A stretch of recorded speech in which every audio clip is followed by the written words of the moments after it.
Pocas veces en su historia la localidad de Cerrito, en Paraná Campaña, se conmovió tanto por un episodio trágico. El hecho se produjo el 21 de enero de 2012, cuando el joven Emanuel Molaro, de 22 años, llegó hasta la puerta de la casa de la novia de Alexis Séparo, de su misma edad, y cuando salió le disparó 3 veces a quemarropa a quien conocía desde la infancia. Séparo, futbolista, operador de radio y locutor en FM 100 de Cerrito, cayó al suelo y perdió el conocimiento. Una bala dio en el brazo y las otras 2 le perforaron el abdomen. Antes de quedar inconsciente, alcanzó a decir el nombre de su agresor. Bueno, el 21 de enero del 2012 yo en esa fecha me desempeñaba como director de investigaciones de la policía y me encontraba haciendo uso de unos días de licencia. Lógicamente, cuando este hecho ocurre, yo me entero en forma casi inmediata, digamos, de lo que había pasado. Y bueno, ahí inmediatamente, digamos, soy convocado nuevamente por el jefe de policía y comienza esta investigación de la búsqueda del autor de este hecho. El hecho ocurrió el 21 de enero, en horas de la noche ya, en Cerrito, un hecho que conmocionó toda esa comunidad tan tranquila y tan organizada como es Cerrito, donde Adrián Molaro, un joven de apenas 22 años, se presenta en la casa de la pareja de Alexis Séparo, donde él estaba en ese momento, su auto estaba parado en la puerta, pide hablar con él. Cuando él sale, le efectúa 3 disparos de arma de fuego, con un revólver, un Smith Wesson calibre 44. Lógicamente las heridas fueron mortales. Séparo cae ahí, por supuesto, es auxiliado por su pareja y por algún vecino que se acercó, que escucharon las detonaciones, y da el nombre de él como el autor de esos disparos. Principalmente la novedad llega a través de los medios de comunicación.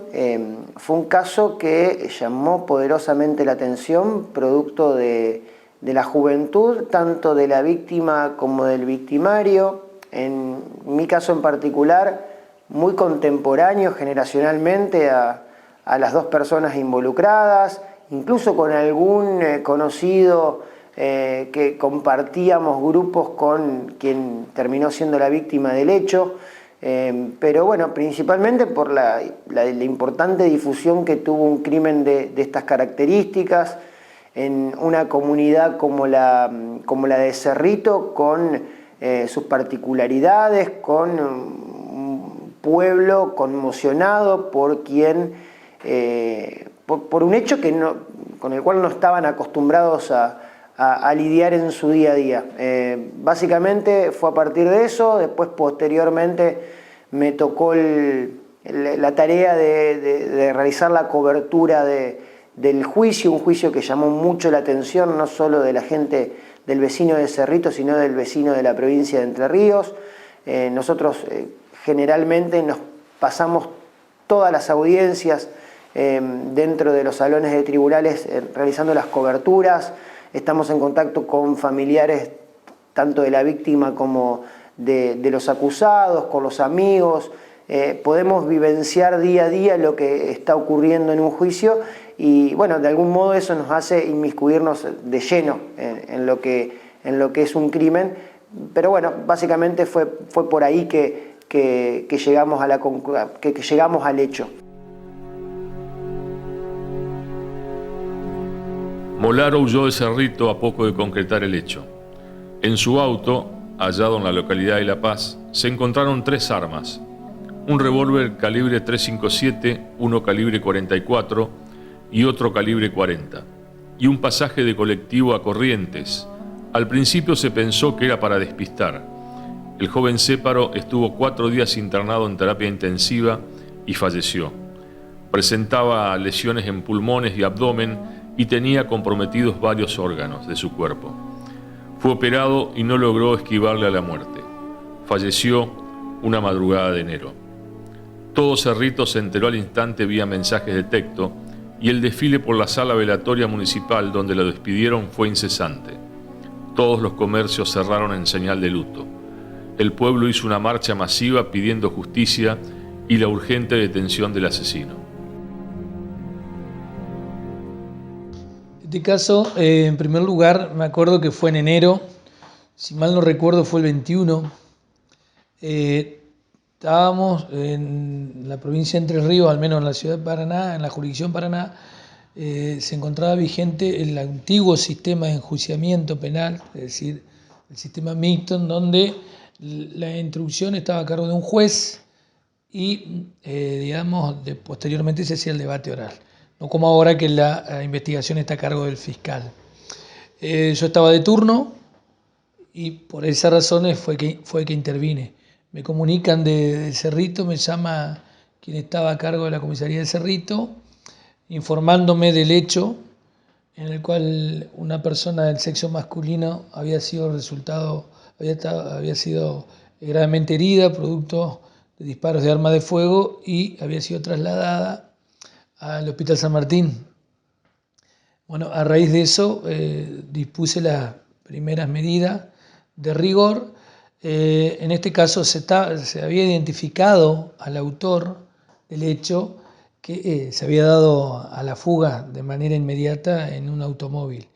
Sin perjuicio del operativo que realizó la policía, el operativo cerrojo que se dispuso, bueno, en su momento no se pudo lograr la detención del imputado, ¿no es cierto? Este chico Céparo, que era el apellido, fallece creo que a los 3, 4 días, 5 días, algo así. Nosotros ahí, junto con la policía, la tarea era, sin perjuicio de colectar pruebas a los fines de aclarar el hecho.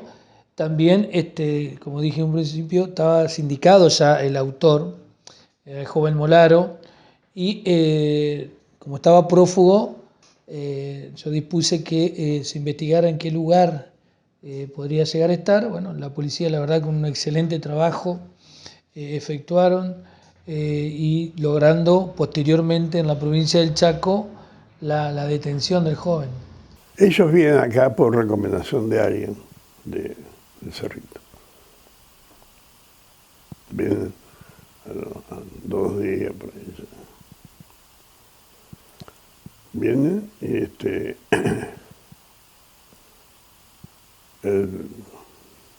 el chico se había ido. No había ninguna noticia. Y por ahí nos enteramos pasado 20 o menos, no sé cuándo. Él habla a un amigo, sabiendo que el amigo le va a decir a la policía, porque él quería volver. Pero él estuvo en la Laguna de Iberá, que ahí en medio del escondrijo. No, porque es un pueblo que hay mucho trabajo, porque hay mucho turismo extranjero, mucho turismo. Y ahí uno le dijo, ¿vos andás escapado? No. Mira que acá la policía viene y si vos querés te va a tirar, porque sabés que los que vienen acá son peligrosos. Y él se asustó y se fue. Tampoco quería morir.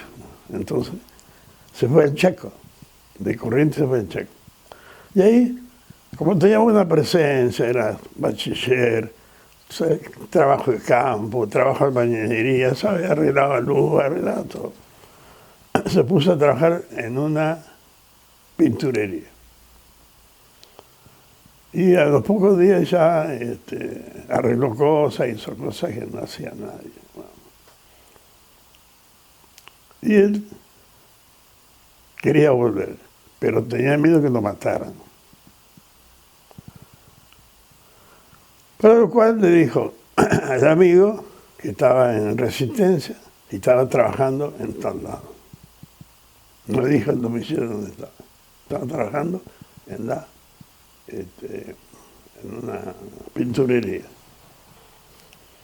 Entonces la policía fue allá y él, por los movimientos, se dio cuenta que la policía estaba emboscada, como para que él viniera a trabajar y lo agarrara. No. Él tomó un taxi, se escondió, dijo, lléveme. Cuando llegó, abrió la puerta y entró. Ahí ya no lo podían matar. ¿Sí? Se entregó.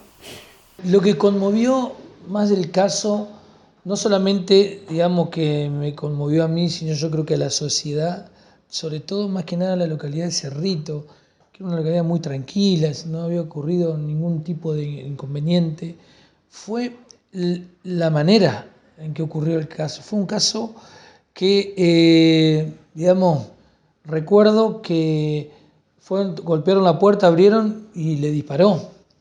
Fue un hecho muy así como inesperado, por llamarlo de alguna manera, y sobre todo teniendo en cuenta, esto después surgió a raíz de la investigación, que aparentemente habría habido algún tipo de inconvenientes, de problemas ya entre ellos, y que bueno, que Molaro estaría cansado de algunas actitudes de Séparo. Esto creo que surgió con mayor, mayor profundidad en lo que fue el juicio propiamente dicho, pero nosotros en la instrucción esto fue lo que más o menos pudimos reconstruir. Pero eso me parece, la violencia, sobre todo, y un dato particular, las armas que fueron utilizadas para cometer este hecho.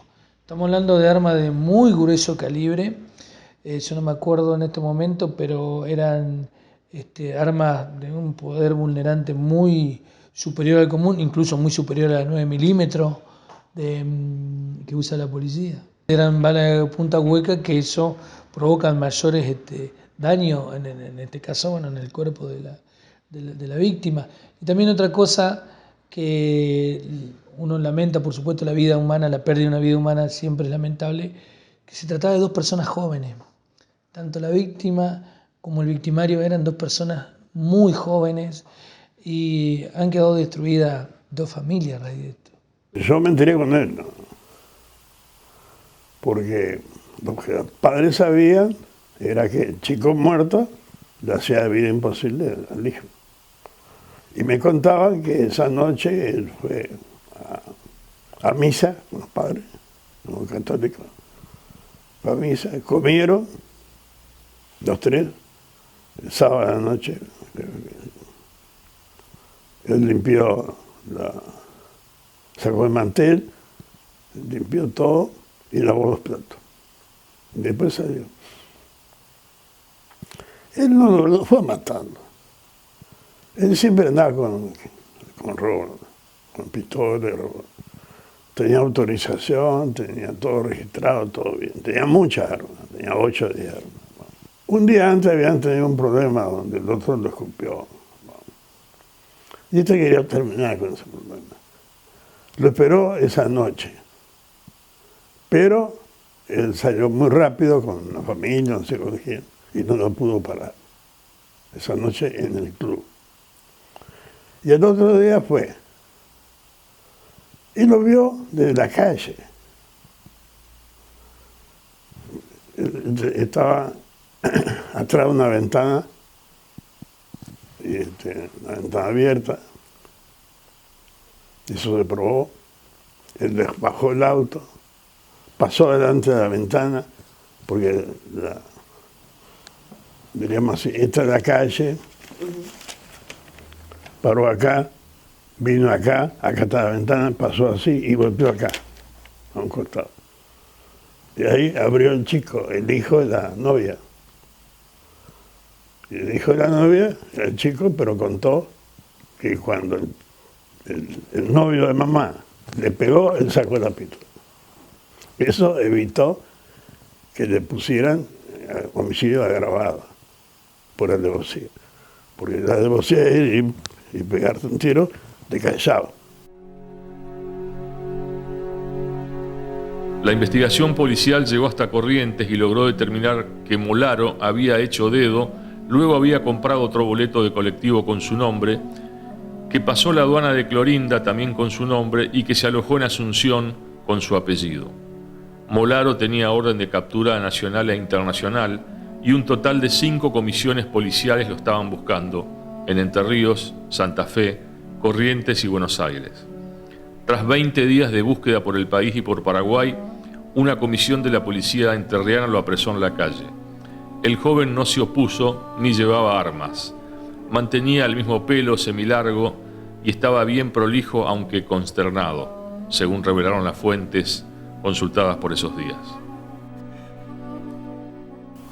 Séparo es trasladado al hospital en forma inmediata y fallece, creo que 3 días después, en la madrugada del día. Esto fue el día sábado y fallece esto fue a la noche del día sábado y fallece en la madrugada del día miércoles, más o menos por ahí. Bueno, ocurrido el hecho, Molaro se da a la fuga y abandona el vehículo que conducía, que era de su propiedad, en inmediaciones de la terminal de La Paz. A través de las investigaciones que se llevaron adelante, se estableció que había llegado a Corrientes haciendo dedo en la intersección de la ruta 12 y la 1, que es la que va hacia Feliciano. Bueno, ante el cariz que tomaron todos estos acontecimientos y digamos, la conmoción que causó no solamente en Cerritos, sino en Paraná, porque Séparo era una persona muy reconocida, de una muy buena reputación, no solamente en la ciudad, sino en las zonas aledañas, era jugador de fútbol, tenía un programa de radio, su papá era periodista. El jefe de policía decide formar una comisión que se encargara exclusivamente de la búsqueda de Molaro. Así es que designa al comisario general Maslany, que en ese momento era director de Prevención y Seguridad Vial, actual jefe de Policía de Provincia, al comisario Ángel Pasuti, que era jefe de operaciones de esa dependencia, al suboficial mayor Vitón y a mí, ¿no es cierto?, que era director de investigaciones. Comenzamos con todas las tareas investigativas para lograr dar con el paradero de este chico. Establecimos que había llegado a Corrientes, establecimos que en esquina había tomado un transporte público que lo trasladó hasta Corrientes Capital, y ahí compró un pasaje con su nombre y su número de documento con destino a Asunción del Paraguay. Obviamente nosotros manejábamos también la posibilidad de que haya sido una estrategia de él, que en definitiva no iba a tomar ese transporte y que podría haberse ido hacia otro lugar. Pero por supuesto que llegamos a Asunción del Paraguay, allá con la colaboración de la Policía Nacional, del Departamento de Investigaciones, comenzamos a trabajar y teníamos todos los datos de la persona que fue sentada al lado de él en el colectivo, que era un chico paraguayo que estudiaba en Rosario y volvía, digamos, a visitar a su familia. Lo entrevistamos y efectivamente lo reconoció, o sea que ahí corroboramos efectivamente que había llegado a Paraguay. Lamentablemente en Migraciones no figuraba, porque se había caído el sistema en esos días, había un problema con la parte informática, digamos, de la frontera y no se había registrado el ingreso. Bueno, ahí este chico nos dice que en lo poco que conversaron, porque lo notaba muy introvertido, digamos, a Séparo, le había dicho que iba a Paraguay a trabajar, a Molaro, perdón, a trabajar en la construcción. Buscamos, llegamos a localizar el lugar donde se había alojado, había estado muy poco y se retiró. Así que dejamos todas las solicitudes de colaboración, digamos, allá y regresamos. Eso fue un día viernes, me parece. El día sábado, el juez, el doctor Elio Garzón, que era el que entendía la causa, había ordenado la intervención de algunos teléfonos y el día sábado nos comunican que a uno de los teléfonos que estaban siendo observados, digamos, se había comunicado un celular con características de la provincia de Formosa. La particularidad de ese llamado era que el llamado se había disparado en una celda de una antena que estaba en el Club Chaco Forever, en la ciudad de Resistencia. Bueno, inmediatamente nos fuimos para allá, comenzamos con una investigación por toda la zona, con la colaboración de la policía de Chaco, hasta que también a través del seguimiento de ese teléfono se estableció que había tenido una comunicación con un empresario, después establecimos que era un empresario después, ¿no?, de Resistencia, dueño de una pinturería y a su vez productor agropecuario de la zona del Impenetrable. Bueno, llegamos a ese negocio y nos atiende el hijo de este señor, porque este señor justamente estaba en el campo. Le explicamos cuál era el motivo de nuestra visita, todo lo demás. Bueno, nos dice que el padre regresaba al otro día. Al otro día fuimos y hablamos con este señor, que en realidad lo que había hecho era había publicado un aviso en los medios locales de allá, solicitando un tractorista que necesitaba como, digamos, empleado para su producción agropecuaria. Entre la cantidad de gente que se presentó Molaro. Él había tomado todos los datos, el teléfono por supuesto, así que le pedimos si podía llamarlo para entrevistarlo nuevamente, a lo cual accedió inmediatamente. Lo llamó, nosotros armamos ahí lógicamente un operativo, porque no sabíamos, Molaro era una persona que le gustaban mucho las armas, y no sabíamos si portaba alguna o no. Por lo tanto, tomamos todas las precauciones del caso, con la compañía de la policía del Chaco, por supuesto. El comisario Pasuti y yo nos quedamos en el interior del negocio, y Maslany con Vitón desde un lugar donde no podía ser observado, porque Molaro lo conocía a Maslany por ser de la misma ciudad, cubría nuestra actuación. Nosotros simulamos ser clientes del negocio, había otros clientes también, y bueno, habrán pasado 15, 20 minutos y entró raudamente Molaro.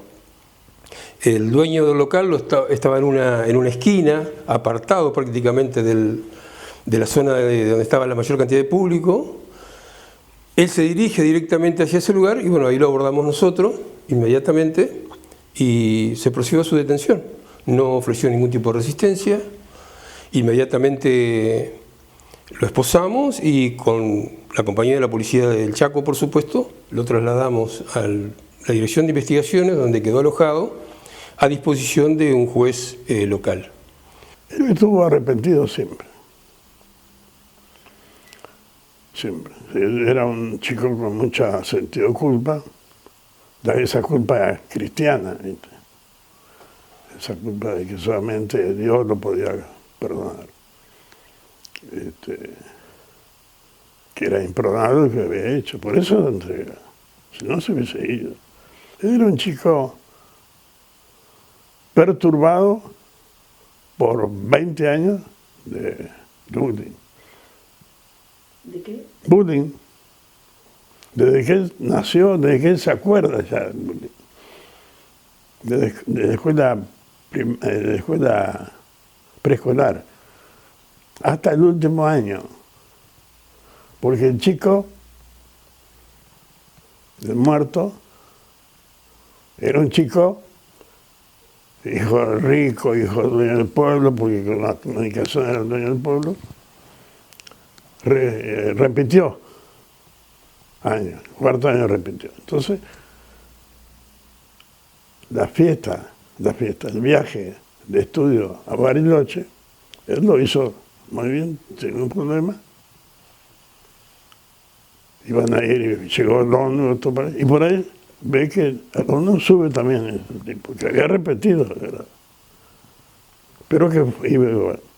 Y él no quiso ir. Y ahí los hermanos y la madre dijeron, no te junté, andá junto con otros, no va a perder. Con el sistema anterior, los jueces, además de, digamos, de llevar adelante la investigación, podíamos disponer pruebas de oficio. Es decir, llevábamos adelante la investigación y después resolvíamos también la situación procesal de la persona, sin perjuicio de algunas medidas que hubieran podido pedir el fiscal, ¿no es cierto? Bueno, en primer lugar, las declaraciones testimoniales de quién era la pareja, de Séparo, que me acuerdo que cuando ocurrió este hecho también estaba el hijo de la pareja. También otros testigos de ahí de la localidad de Cerrito, como así también los funcionarios policiales que habían intervenido, quienes dieron cuenta que quién había sido el autor. Asimismo, posteriormente también el secuestro de las armas, y las armas eran, creo que se había acreditado que las armas eran de él, y personas, testigos que lo habían visto esa tarde-noche en que ocurrió el hecho a Molaro afuera de la casa de Séparo. Ese día se lo vio a Molaro en la casa de Séparo, esa noche, digamos, cuando ocurrió el hecho, y teniendo en cuenta que con ese sistema para los jueces de instrucción no bastaba la probabilidad del hecho, digamos, de la autoría, con la probabilidad, el grado de conocimiento de la probabilidad, nosotros los jueces podíamos procesar. La indagatoria la hizo el secretario del juzgado, en la cual estuvo presente el fiscal, creo que estuvo presente. Yo estuve al principio y después me retiré, como hacía siempre, porque dejaba que en todos los casos la tomara, digamos, o la persona que llevaba la que iba a ser la que iba a tramitar la causa. Yo me hacía presente al principio explicándole al imputado en qué consistía el acto, sin perjuicio que iba a estar el defensor con él, y posteriormente me retiraba para que las partes fueran las que hicieran las preguntas correspondientes, si es que el imputado iba a declarar. Y si surgía alguna cuestión por parte de alguna de esas, iba y resolvía. En su momento sé que se abstuvo de declarar, al principio se abstuvo de declarar. Después no recuerdo, le mentiría si dijera que si declaró o no declaró. La verdad que no tengo presente en este momento. Lo que sí tengo presente es que la querella constituida por el doctor Ladislao Usinoyero y el doctor Masuti, ellos entendían que era un homicidio calificado por la causal de alevosía. Yo lo procesé por homicidio simple. Se recurrió, ellos recurrieron ante la Cámara confirmó el procesamiento por homicidio simple, y después, de hecho, cuando van a debate, al juicio oral y público, es condenado por homicidio simple a una pena de 22 años, Molaro. A principios de octubre de 2013 se inició el juicio oral y público contra Adrián Molaro. El tribunal estuvo integrado por Marcela Badano, Marcela Davite y Ricardo Bonasola. El fiscal del juicio fue Rafael Cotorruelo.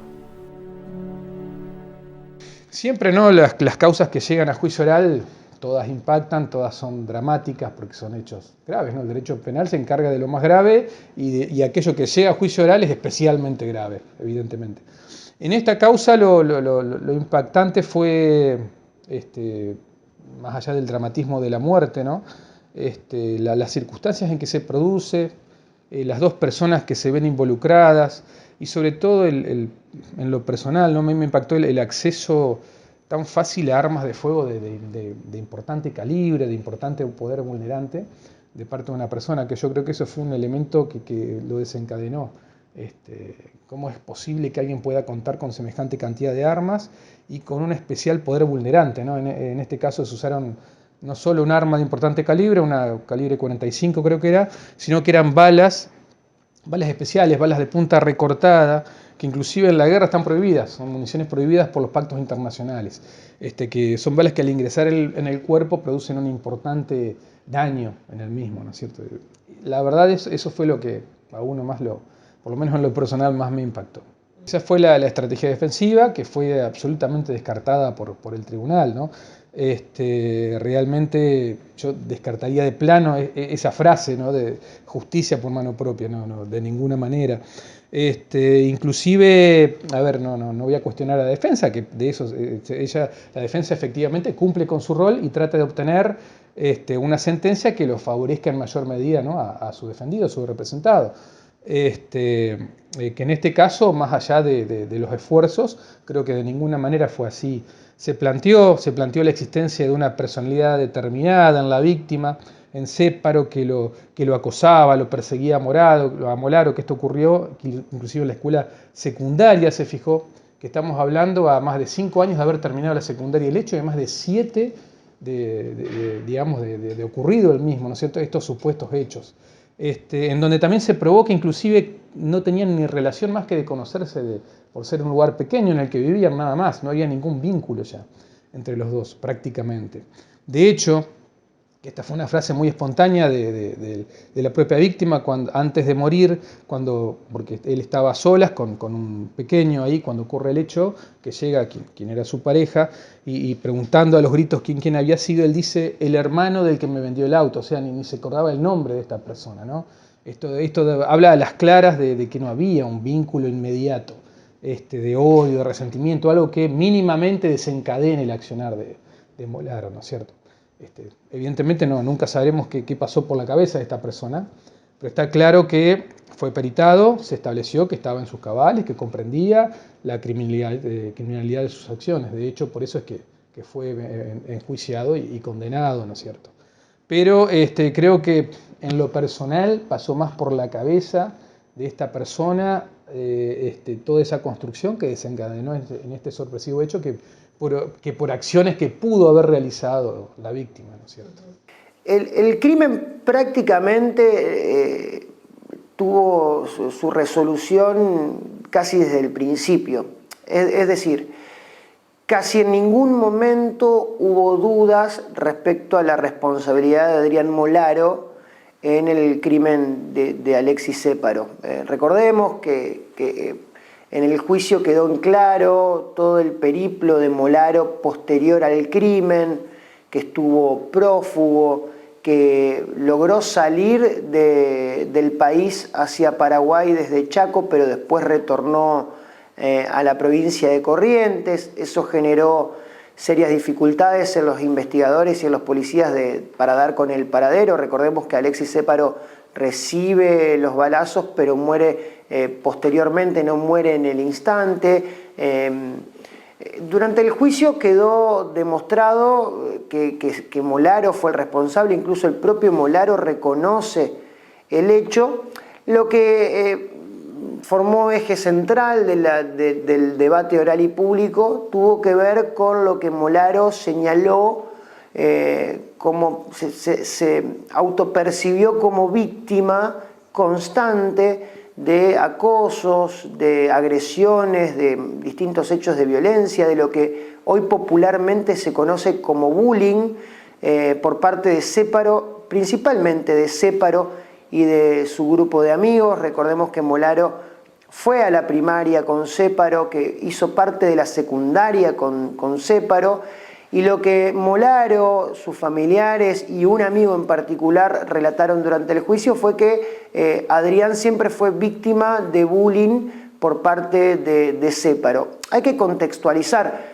Hoy en día el concepto bullying está muy instalado, las nuevas generaciones tienen en claro de qué se trata, pero allá por los tiempos donde se realizó el juicio era algo que recién estaba empezando a conocerse, que estaba muy supeditado a lo que pasaba en el ámbito escolar, es decir, el concepto tenía en su primera instancia una caracterización bastante reducida, había mucho por descubrir, incluso el abogado defensor de Molaro, Marciano Martínez, reconoció que debió investigar de qué se trataba. Si tengo que hacer un juicio de valor respecto a lo que ocurrió, uno puede confirmar que efectivamente Molaro ha sido víctima a lo largo de su trayectoria en la escuela primaria y secundaria del acoso, de la agresión, de la discriminación. Pero claro, esto no necesariamente quedó comprobado, acreditado fehacientemente en el juicio por la cantidad de pruebas que eran necesarias para acreditarlo, pero además tampoco desde ya justificaba una agresión como la que Molaro terminó ejecutando contra Céparo. La víctima tenía determinada personalidad, se notaba que era una personalidad de perfil alto, por ejemplo, a lo contrario de la personalidad de Molaro.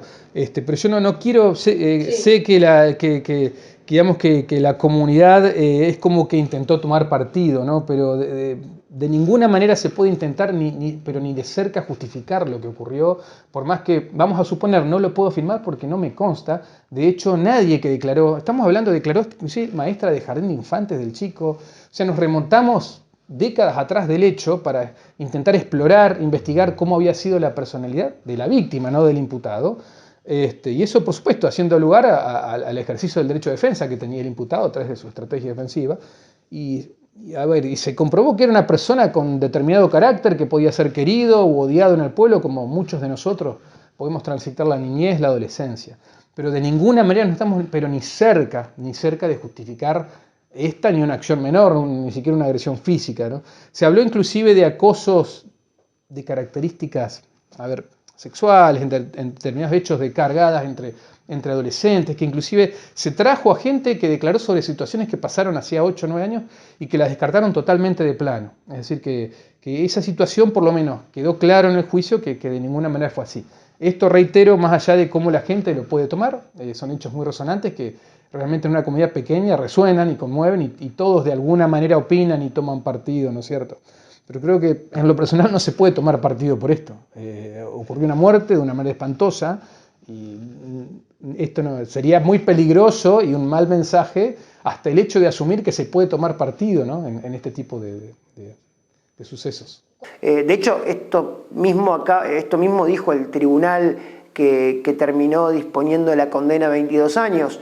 No quedó acreditado el acoso por parte de Céparo en contra de Molaro, pero aún así haya quedado acreditado, tampoco esto justifica absolutamente nada, no es un atenuante de nada, y creo que por eso termina siendo juzgado como fue juzgado Adrián Molaro. Pero me parece importante destacar de que efectivamente quien terminó siendo victimario de Céparo relató y pudo expresar junto con su familia lo que para él fue un padecimiento tanto en primaria como secundaria. De hecho, a mí me quedó muy marcado una frase que dice Molaro a su madre cuando vuelve del viaje de egresados a Bariloche. Céparo había repetido, no iban a la secundaria juntos en el último tiempo del colegio. De hecho, cuando repite Céparo, Molaro llega a la casa contento y le dice: por suerte esta persona no me va a joder más, a su madre. Cuando los padres le insisten para que vaya a Bariloche, Molaro estaba reticente ante la idea, pero los padres le insisten porque era un momento único. Los padres recuerdan en el juicio que cuando Molaro vuelve se baja del colectivo y lo primero que le dice es: si yo hubiese sabido que las cosas iban a ser como fueron, no me subía a este micro, no iba al viaje.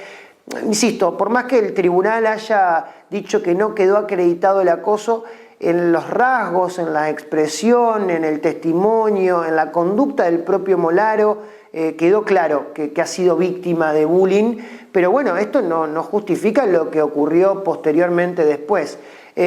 Parte de la no acreditación que el tribunal entendió en su momento del acoso tiene que ver con lo que Céparo representaba para la comunidad de Cerrito. Céparo era conductor de radio, era disjockey de la ciudad, era un pibe muy conocido, con muchos amigos, que claro, generaba un cariño, un acercamiento, una adhesión a la ciudadanía que se convirtió en lógico repudio, en lógico pedido de justicia posterior a lo que ocurrió allá por enero de 2012, cuando Molaro decide ir a la casa de Céparo, decide tocarle la puerta. Céparo lo hace pasar sin preguntar quién era, típica conducta de una ciudadanía como la de Cerrito, y es cuando Molaro, que además tenía manejo de arma por su vínculo con la casa, decide dispararle a Céparo y decide acabar con su vida.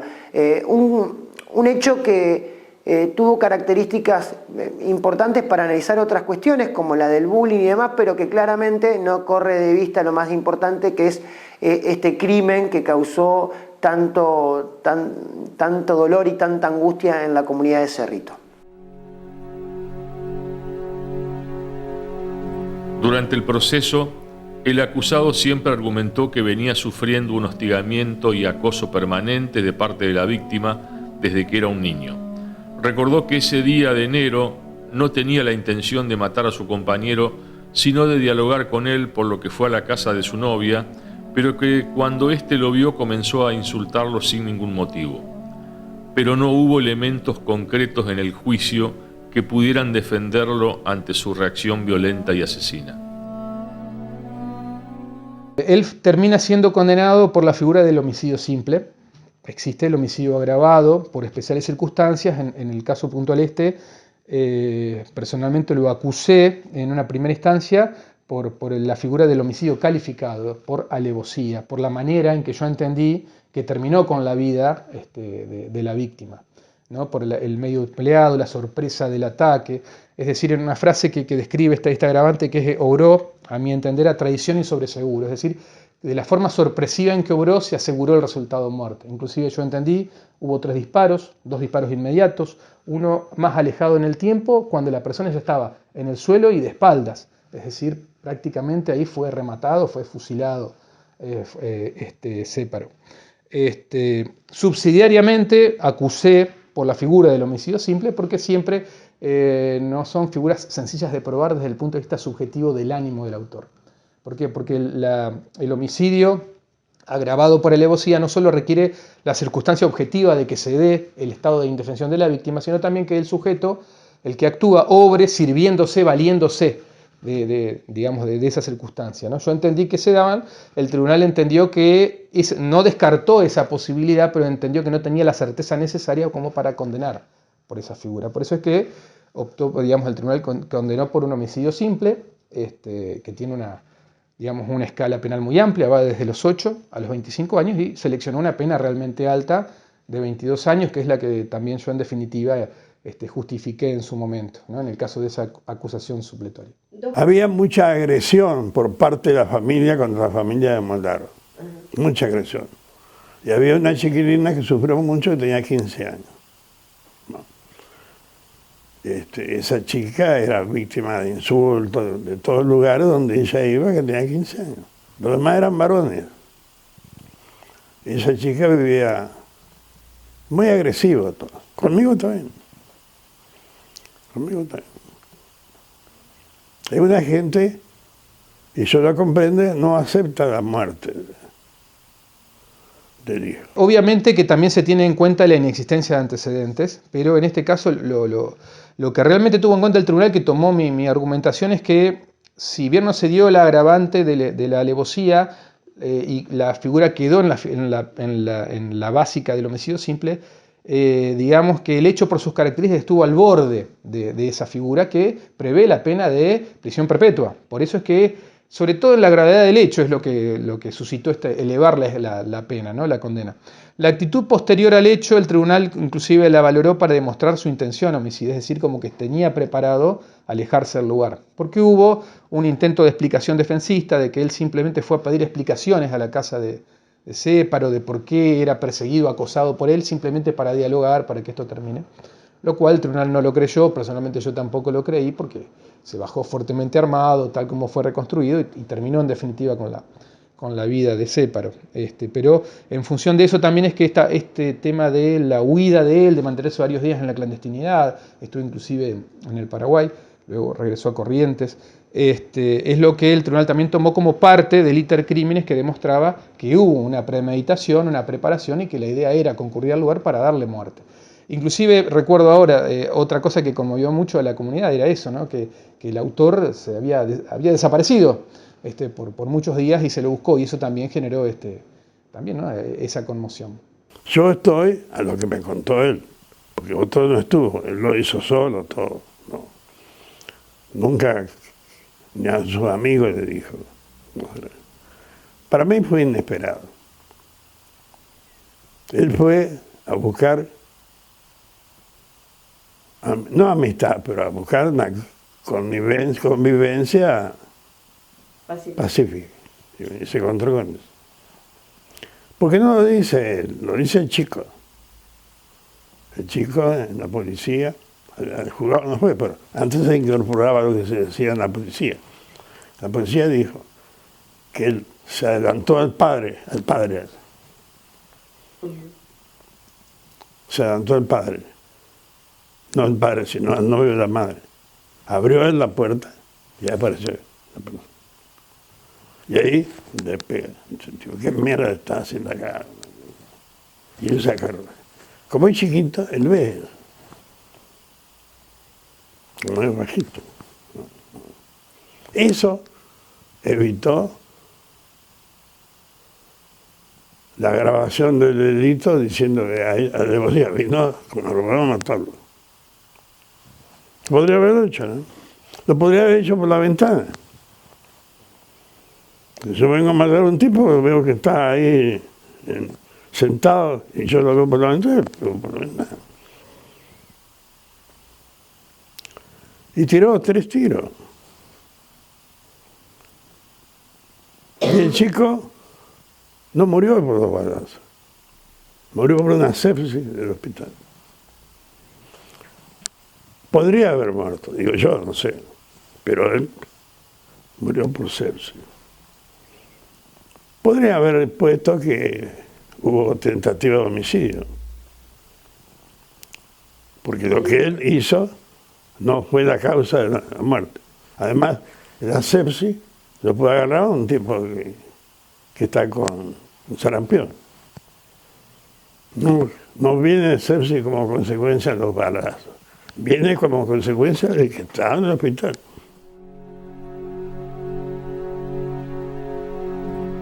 El fiscal Cotorruelo dijo en su acusación que no se probó en absoluto la existencia de bullying o persecución y que si se hubiera probado, esto no lo autorizaba en absoluto al imputado para actuar como lo hizo.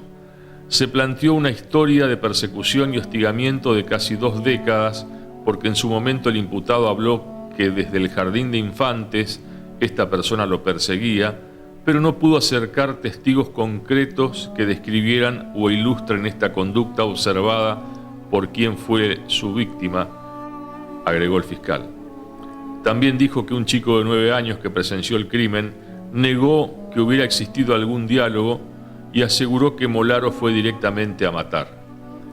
El 6 de octubre de 2013, la Sala 2 de la Cámara del Crimen halló responsable de homicidio simple a Adrián Molaro por haber asesinado a balazos a su compañero Alexis Céparo. Lo condenaron a 22 años de prisión. Cuando los jueces, las juezas en realidad, Marcela Badano, Marcela Dávite y también Ricardo Bonasola disponen la prisión a 22 años, la sensación que uno percibió de los familiares, de los allegados, fue una sensación de justicia. Como decía anteriormente, el tribunal no consideró que estuvo acreditado el acoso, pero que aún hubiese estado acreditado el hecho era de suma gravedad, lo calificó como homicidio simple, le dio 22 años de prisión a Adrián Molaro. Tanto la querella, los representantes de la familia de Céparo, principalmente representados por Ladislao Usino Lleros, y el Ministerio Público Fiscal a cargo de Rafael Cotorruelo, apelaron la decisión del tribunal disconformes porque ellos habían solicitado la prisión perpetua. Todo tiene que ver con la calificación del homicidio. El tribunal entendió que era un homicidio simple, mientras que los acusadores, tanto públicos como privados, requerían de que sea catalogado como un homicidio calificado, agravado por la alevosía, por cómo se había dado todo. Sin embargo, por la planificación que entienden tanto Fiscalía como Querella, había realizado Molaro del crimen. Pero bueno, esta apelación de tanto Fiscalía y Querella no encontró ni en el Superior Tribunal de Justicia el beneplácito, digamos, el máximo órgano judicial confirmó la condena del tribunal a 22 años. Recordemos que esa condena también fue apelada, lógicamente, por la defensa de Marciano Martínez, quienes pretendían bajar aún la calificación legal del hecho. Lo cierto es que, más allá de esta diferencia técnica por parte de los abogados querellantes y de la Fiscalía a la hora de cómo catalogó el tribunal el crimen y de cuánta pena le dio, insisto, la sensación de una condena a 22 años con la juventud del victimario, bueno, al final del juicio fue una sensación de justicia. Para quienes cubrimos el juicio, para quienes estuvimos allí, sí nos quedó cierto saldo pendiente y cierta, esto me parece importante decirlo, cierta incapacidad de los jueces y también, ¿por qué no?, de los abogados, todas personas de mucha diferencia etaria con los actores involucrados en el hecho, ciertas limitaciones por parte de los funcionarios judiciales a la hora de comprender e interpretar los códigos de convivencia, los vínculos, las relaciones de jóvenes, que, insisto, había una diferencia muy grande de edad y los jueces y los fiscales y los abogados tenían que preguntar qué significaba determinado término con el que se refería algún actor involucrado en el hecho. ¿Qué quiero decir con esto? Y para cerrar, me quedó la sensación de que había un límite, una dificultad muy marcada por parte de los funcionarios a la hora de entender cómo funcionaban los vínculos de los jóvenes, y claramente eso para mí impidió que el resultado sea un resultado justo. ¿Qué quiero decir? La dificultad de incomprensión, de comprensión, perdón, de lo que ocurría por la diferencia etaria me parece que fue clave a la hora de acreditar o no el presunto acoso que recibió Molaro durante toda la primaria y toda la secundaria. Bueno, en definitiva, más allá de esta dificultad que yo marco del tribunal, la sensación final fue sensación de justicia, porque un crimen como el de Alexis Céparo quedó de algún modo marcado por esta condena de 22 años en contra de Molaro. Casos de esto hay varios, ha habido varios, de que la gente por ahí resuelve sus conflictos de esta manera. ¿Qué es lo que pasó acá en este caso totalmente diferente? Que justamente se trataban de dos personas, no solamente, como dije anteriormente, que eran jóvenes, sino que ninguna de las dos, digamos, tenía ningún tipo de conflicto previo con la ley. No tenían antecedentes penales, no tenían entrada a la comisaría, absolutamente nada. Es evidente que, digamos, que las razones que pudo haber tenido Molaro para terminar con la vida de Céparo, bueno, la sabía él. Y eso algo a lo mejor surgió en el debate. Sí destacar el excelente trabajo que hizo la policía. La verdad que no solamente al recopilar material probatorio, sino también en la búsqueda de Molaro, que ya le digo estaba prófugo y él se lo encuentra recién en Chaco. Yo me acuerdo que había versiones, digamos, las dos personas que tuvieron a cargo, tanto el comisario Munk como quien hoy es jefe de la policía, el comisario Maslany, fueron los que fueron a Chaco y lo detuvieron. Ellos estaban en contacto conmigo, me daban la información, y la verdad que la logística que emplearon y cómo se manejaron estuvo muy bien y dio su fruto, dado que lo detuvieron y lo trasladaron posteriormente a Molaro, acá en la ciudad de Paraná. Pienso que va a cumplir 2 tercios porque hasta que yo... Es un chico que trabaja, estudia, hacía las cosas bien, estaba en un pabellón especial, da con los buenos, diríamos. No, yo voy a la cárcel, nunca te veo, porque vos ves los malos, los que están en lugares especiales. Pero no, lo voy a ir a visitar en estos días. No soy quien para hablar en términos de arrepentimiento, ¿no? Porque es inclusive a veces se exige o muchas veces se hace se invoca la falta de arrepentimiento, por ejemplo, como para pedir mayor pena. Me parece que eso está más allá de lo nuestro es científico y es objetivo, es constatar un hecho y adjudicar una consecuencia que está en la ley. Después eso realmente queda para esta persona, queda para Molaro, que ojalá en algún punto se arrepienta para que sea una persona, en definitiva, que recuperable, que pueda, cuando le toque salir, vivir en comunidad, ¿no es cierto? Pero no lo tomo como elemento mío para trabajar. Yo jamás invocaría la falta de arrepentimiento de alguien como para agravar la pena, ¿no? Creo que no, más allá de que algunos funcionarios sí lo hacen. No me gusta meterme, porque no soy quien para meterme en la cabeza de esa persona. Molaro purga sus días en la cárcel de Paraná. Nadie olvida su acto irracional con Alexis Céparo. Para la población de Cerrito fue una herida profunda que vaya a saber si alguna vez cerrará. La pelea, las diferencias, el odio, la disputa sin sentido, terminó con un acto de locura, muerte y dolor. Un lugar al que nadie quiere volver porque ya fueron demasiadas las secuelas de esta historia.